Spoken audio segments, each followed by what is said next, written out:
But now I want to bring Andrew Kokup, who's a PhD poetry student, to do our proper introduction for Melissa Kwasny. So here's Andrew.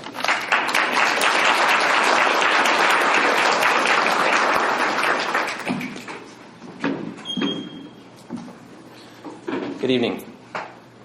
It is my great honor and pleasure to introduce to you tonight Melissa Kwasny. A resident of Montana, she teaches at Carroll College and is currently a visiting writer in the University of Montana's MFA program. She is the author of the novels Modern Daughters of the Outlaw and Trees Call for What They Need, as well as 6 books of poetry, including Pictograph, The Nine Senses, and Reading Novalis in Montana, a collection which Albert Goldbarth said reminds us of the essential gravitas of poems of distinction, and is also one of my personal favorite collections. She is also the author of a collection of essays entitled Earth Recitals, Essays on Image and Vision, as well as the editor of the anthologies Toward the Open Field, Poets on the Art of Poetry, and with M.L. Smoker, the anthology I Go to the Ruined Place. In her poem sequence, The Directions, from Reading Novalis in Montana, Melissa Kwasny writes, "The artist places the intangible and tangible objects on the table together. And with a sense of wide historical scope, intimate physicality, and probing insight, Melissa Kwasny's poems bridge the tangible and intangible. Her work invests in the richness of even the tenderest, most ephemeral objects, a fawn's patterning, moonlight reflected in the eyes. Her poems locate the ineffable in breathtakingly corporeal and exact ways. And, of course, they provide that table upon which all these things interact, exposing links between the inner and outer worlds. In Pictograph, a finalist for UNT's Rilke Prize, and her most recent book of poetry, her poems visit some of the locations where the boundaries between the human and the natural have long overlapped, so that what defines both the human and the natural bleeds together. In this collection, natural settings serve not only as landscapes to be explored, however, but also, by engaging empathetically with the human traces left imprinted on them, function as a mirror that reflects the human urge to locate some part of ourselves in the places we live. What would spirit be inside the earth if we could see it? This question, posed in the poem Pictograph, Hellgate Canyon, is part of a refrain which Melissa Kwasny reveals has been relevant since the beginning of humankind. Writing about her work in Pictograph, the poet Yusuf Komunyakaa refers to her poems as praise songs, which turn a keen eye to the elemental made spiritual, an act of communion through deep seeing and singing. And as one reads, it is indeed difficult not to feel as though one is part of this communion. Of course, the best poems are those which cannot be summarized at all, except by hearing them again.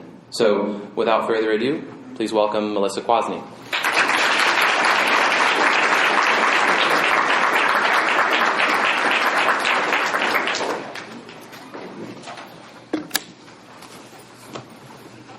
Change the angle a little bit. Can you hear me? No. No? Yes. Really? Yeah? Enough? No. Can you hear me enough? Okay, there's a difference of opinion. Try it. Can you hear me now? That's better, yeah. Is that good? Ooh, this has got Is to that be too loud? No. All right.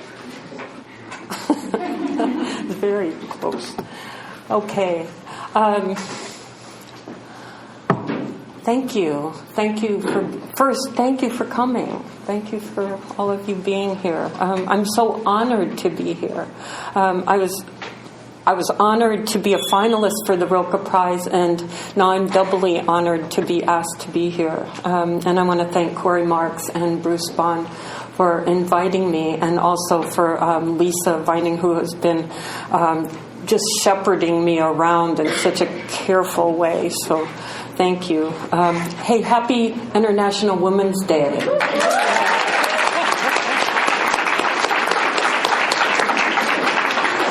Yay. Tonight, as Andrew said, I'll be reading from Pictograph, which was my latest book of poetry.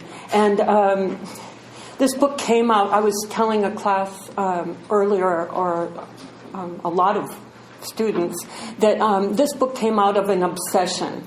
And the obsession was with seeing pictographs and petroglyphs on the cliffs around the West.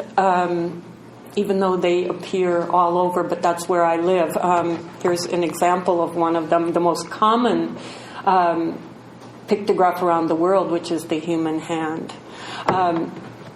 And for those of you who don't know much about that, what I thought I would do is read a little bit from an essay I wrote called The Imaginal Book of Cave Paintings, just a little bit to explain a bit of the context of these poems.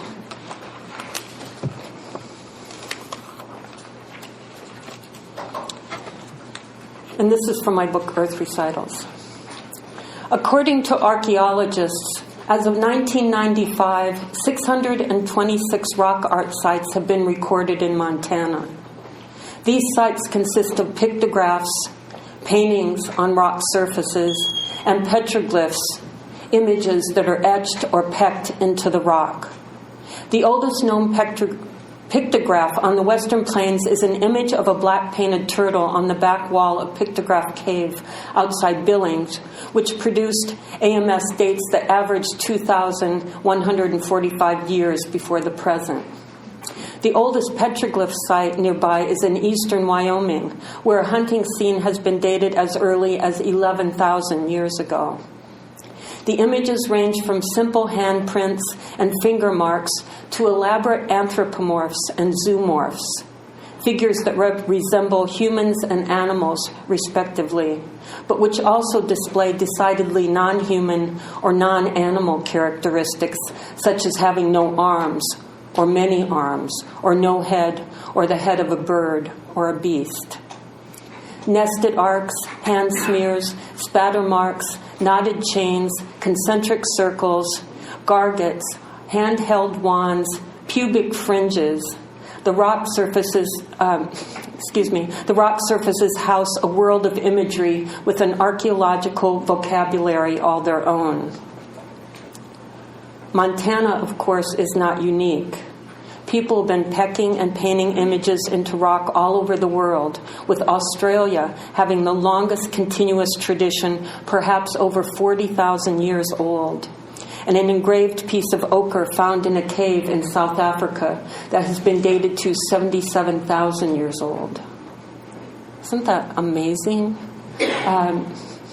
The Paleolithic pictographs that were dramatically discovered by schoolboys in the Lascaux Cave in 1940 and in the Chevet Cave in 1994 in France have been studied extensively.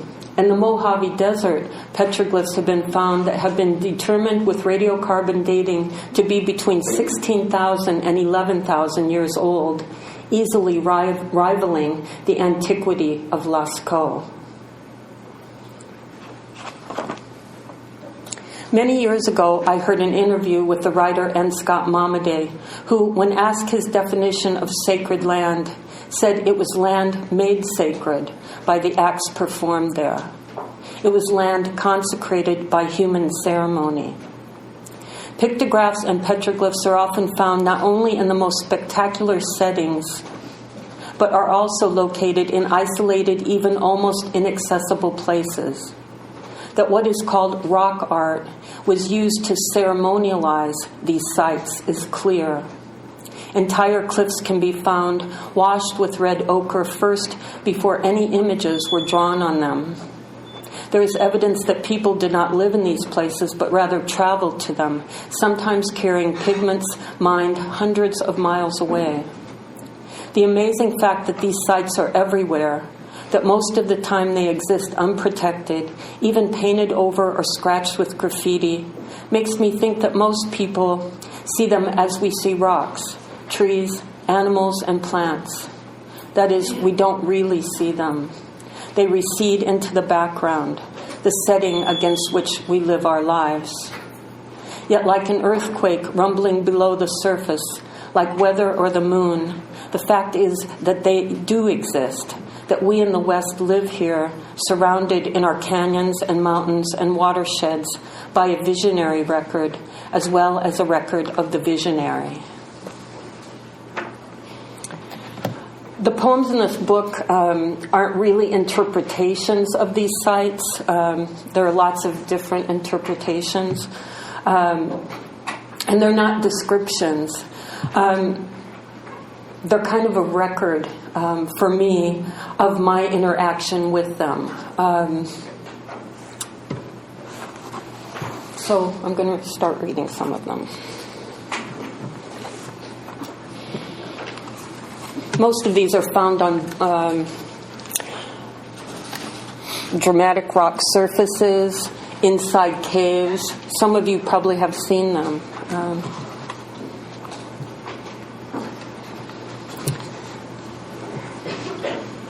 Outside the little cave spot. The opening to the world is lopsided, irregular, dipping down like a lock of hair over someone's eye. Outside the cave, liquid gold, silver. Inside, as if flesh had been scraped off. Of the many ancient virtues, hope is the one you almost forgot. Limestone so dry and jagged, so pockmarked it could cut your skin. It stops you like a clock stops. You are here. From inside you see that you are often unkind to others. You shake hands without taking off your gloves. There is a motor of living water outside your ear. Little socket, the earth is frozen, cold and skinny and breaking down. You could lean out and lend your warmth to it. You sit here and the cries are muffled. You worry how, in the matter of a single letter reversed, a bit of food during a fast, a shade too dark for the sky paint, sacred can turn scared and cause harm. This is how large you are, a thumbprint in a cliff, how much we are asked to keep in mind.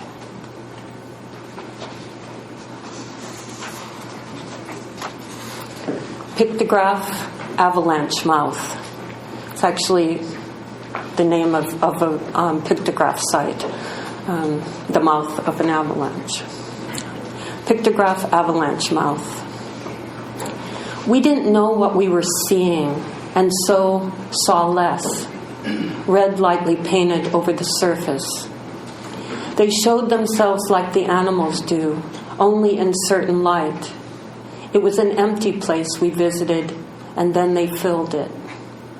The coaxing of figures as if out of a dream, from the corners of dream into the open, handprints, finger lines, a turtle, meander outside the area of recent spalls. Dark and cold this time of year in the canyon, and we were sullen, increasing the severity of where we are. A crazy, mean, lost culture, blue going in the wrong direction, always interfering with something sacred still going on. Deer sex in the interior, one must move by touch, the walk-through pictograph in the making. Ever since we were born, we could imagine these still and silent fields, deer positioned on top of hay mounds in the safe zones.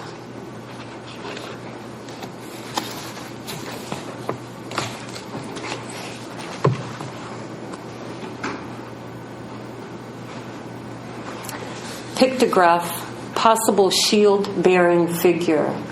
If some of the pictographs that you see are in circles, as if someone's holding a shield that's bigger than most of the body. You can just see the top of the head and sometimes legs, sometimes on the top, as in holding a shield. It's a certain tradition in different places. Pictograph, possible shield-bearing figure. To the phrase, "We mean you no harm," I have added, "We wish you well." How the day trims the night with blue trade cloth, how the night offers long-distance bells, and the winemakers appear to mix the waters. Lately, the rivers have begun to talk in their loudspeaker voices as if projected, as if they were speaking from a crack that opened deep inside the cliff, as if they were placed there like a feather in a book. Yesterday, I had one of the old days, As they say, my solitude was extended. An implied but undepicted ground line, an abstract foothills tradition. The sound of rivers can lead me back there to what I am being carried along to find. Their lives, this one, a kind of drowning. Imagine it's summer. The rock shelter is dry. Scrape of chert, chirr of insects in the fescue.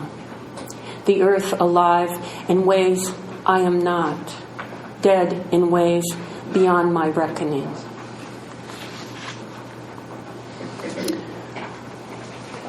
One interesting thing in there are the pictographs that you see, but then there are the names that the archaeologists give to them, and there, as I said from the essay, there's this great vocabulary, and so I use some of it. This is my favorite.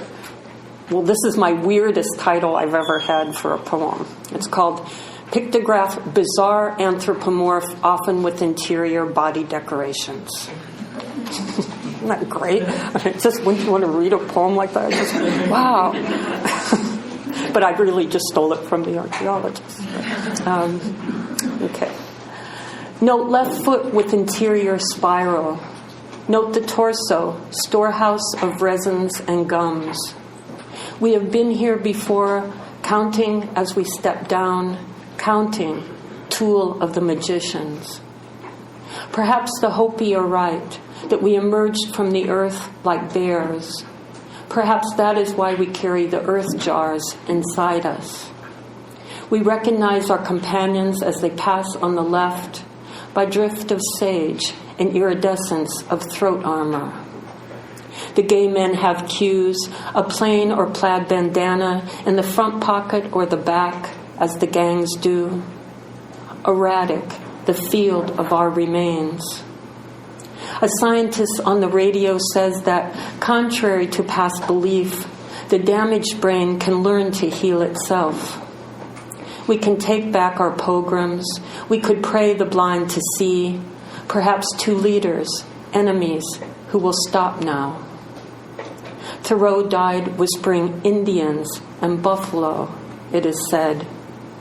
We do sometimes get to choose our lives, set in motion as it has been explained to me.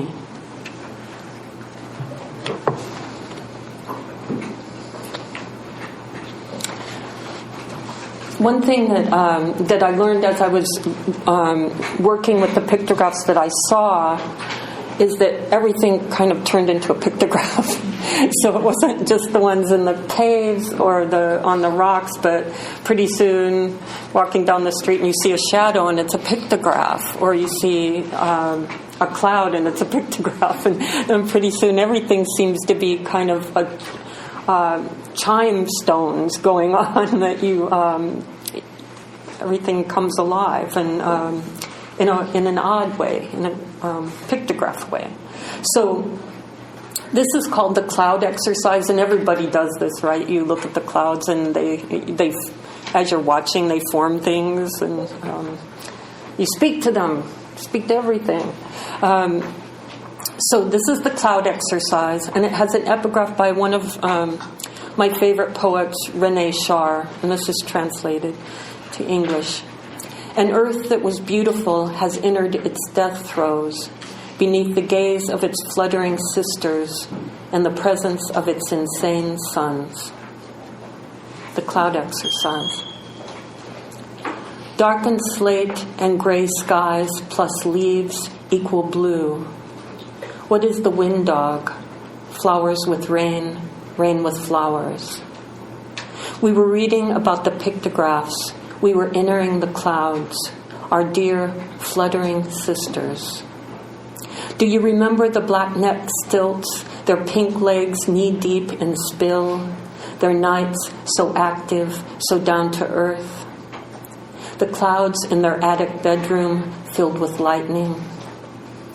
Like insects that lift and scatter as our legs move through tall grass, the animals rise up the tempered slopes away from us. What shall we call this? tragic passage in the summer heat, or loop of their vanishing through flag and fringe, low to the ground, the tiny trodden ones. Whenever my friend plucks a weed, toadflax, knapweed, leafy spurge, he asks it to come back as something better. Even mullein, which is known to heal, which is invasive. Don't you think that's a great idea? Just, if you're going to pluck it, just come back as something better next time. That was a farmer told me that. I thought that's a great idea. Then you don't feel so bad, right? Let's see, I think I'll read. This is called Lost Pictograph, and this is actually, I heard that you had, that this program had Michael Andache come and read a while ago, and he's just one of my favorite prose writers. But he has a poem about losing things, and so this one is kind of after Michael Andache. Lost Pictograph. The light darkened, stained to the thin color of Chinese tea, then lost its muscle and unraveled. Dust covering the shine we lost on surfaces. We lost, too, some will, never our strong suit. Disturbing the children who, once we have mentioned the word grenade, cannot think about anything else. We lost our facility to stand in front of people, prepare ourselves for the event, while the others wound strips of deer hide round the feather stems. We lost a comfort alone in our own house. On national shame, you don't see it much here. Weed scratching against weed on the dry plains. We lost 2 days to the snow geese, driving to them for hours, then watching their singular white drift. The way a flock becomes a line that becomes cursive. We know what winter is, isolate, long, searching futilely for a nest for our blue eggs, almost losing our memory that there are leaves.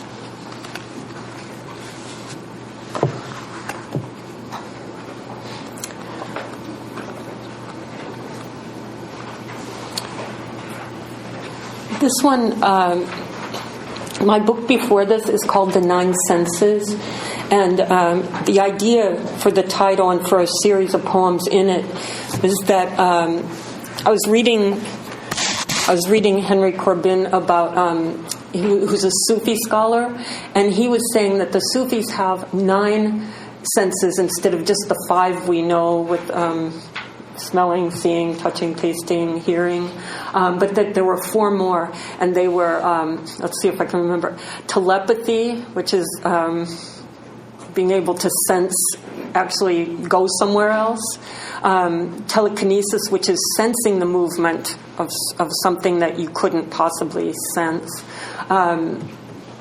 clairvoyance, which is something... And did I say telepathy? Yeah. Telepathy. I'm sorry. Teleportation is when you can project yourself somewhere else, and telepathy, of course, is reading people's minds, right? So since then, I was doing readings with that book, and people say, I can think of 4 more. And they'd come and they'd tell me 4 more senses that they could, and everybody had different ones, and they were so, I think there's probably hundreds of senses, and some that we haven't even named, but it's a good exercise if you think about, counting, how do we sense things? So I had to write a poem called Counting the Senses. To sense the dead around us in places where they are attached, or to sense past lives within the present one. To sense the presence of birds or animals on the roadside in the dark, or the moods of birds or animals, let alone people. There are tribes who can orient even in the fog, naming the direction east or west that they are facing. There is the ability to see through lies, to feel an enemy at your back, to detect poison without taste, to douse for water. You were up before dawn, walking the shore, picking up broken bits of plastic and shell, to sense in ever-refined levels the dissipating cloud levels of oneself, what Ezra Pound called an aristocracy of emotion. In the spruce copse near the confluence, you left your hair. Last night we played Scrabble. My first word was divine. You added an S to it, doubling your score. In this very room, 14 years ago, you turned over and found the lump. Your hand rose to it as if guided by a sense of love.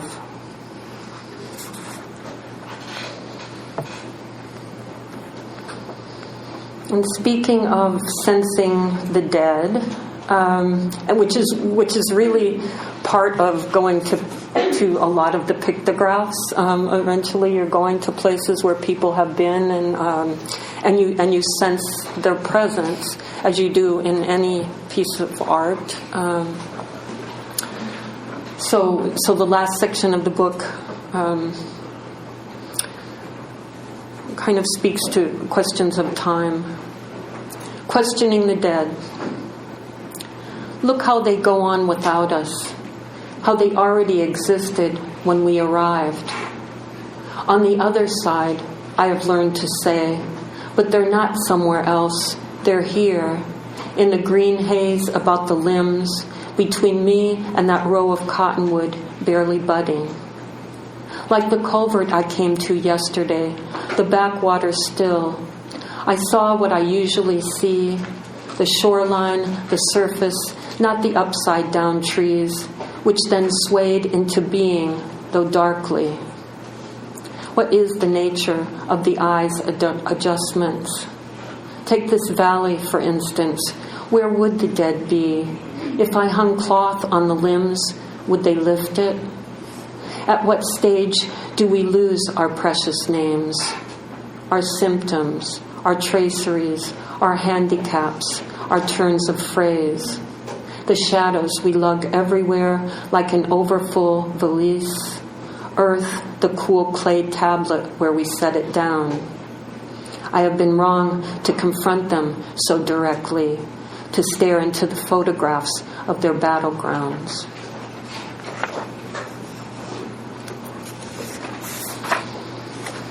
This is called What Does Calm Say? C-A-L-M, in case I mispronounced it for you. What does calm say?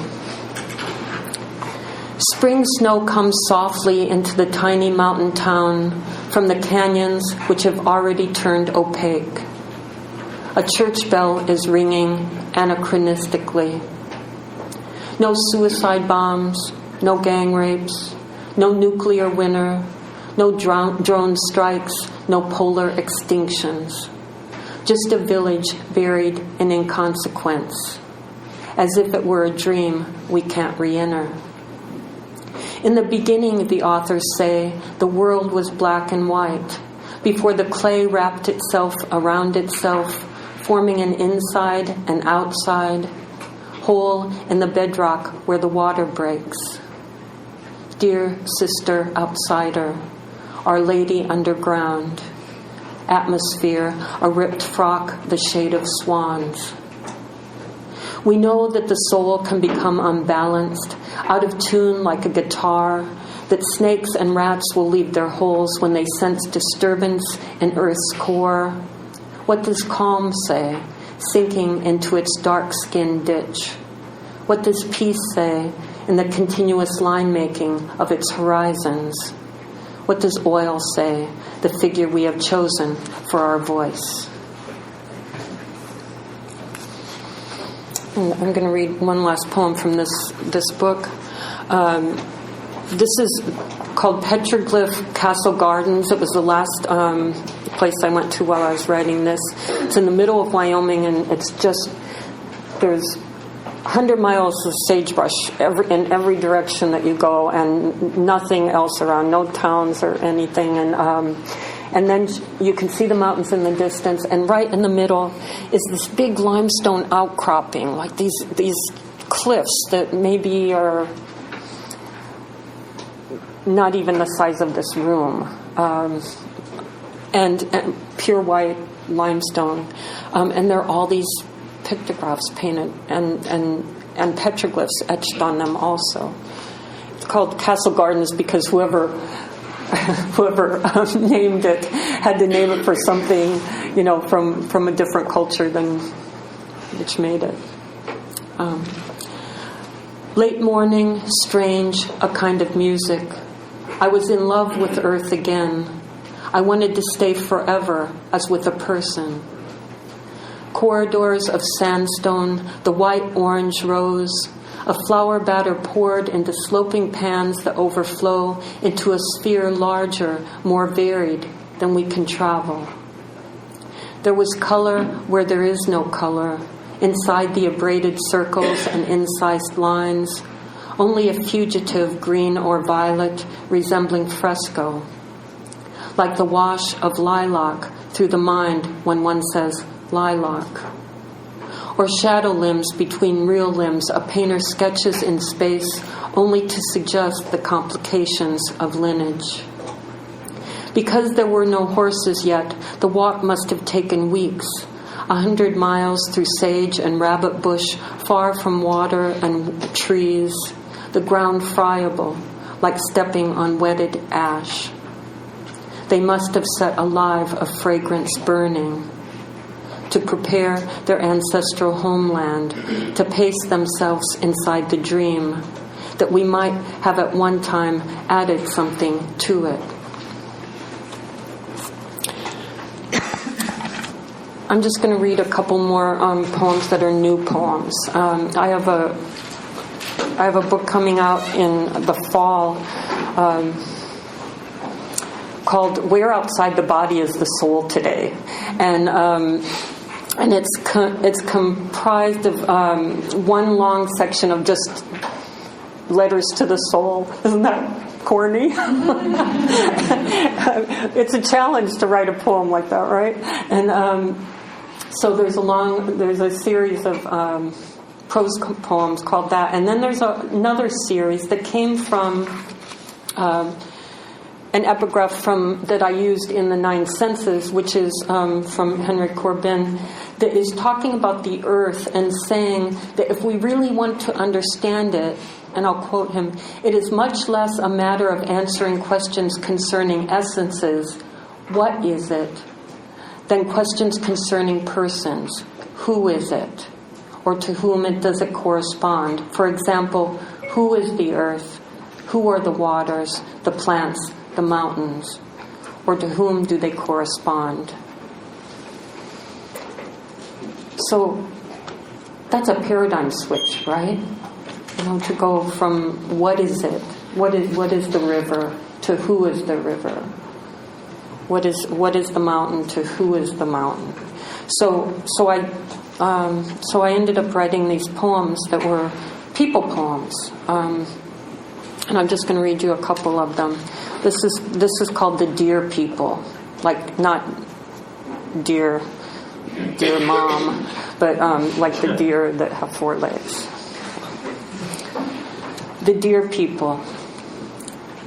Stumbled under the shade of birds, scratched a little hollow in the dirt and hid the rings there. Moved quiet and alone among the others, as if through snow, wearing the sage wristbands.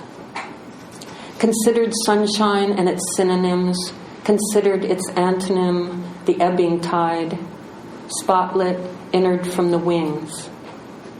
Stepped into a spirit world where the natural show themselves, wearing a guise of the same. Disconnected little dreams, false continuum, often a complete and common shyness. To candle is to examine an egg's freshness by holding it to the light, hole in the ozone, hole in the soul's tallow lining. That grown men can hold their guns to the soft belly of a child, that they can shoot someone who is so afraid.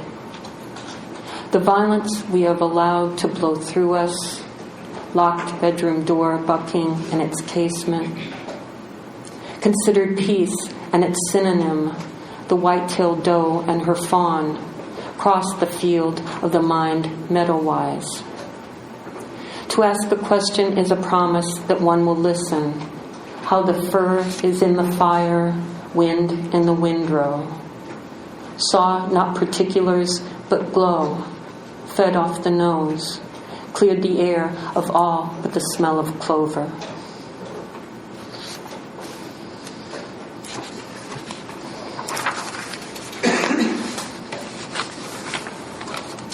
This is the Wind People. Anybody from Wyoming here? Okay, it's really windy there.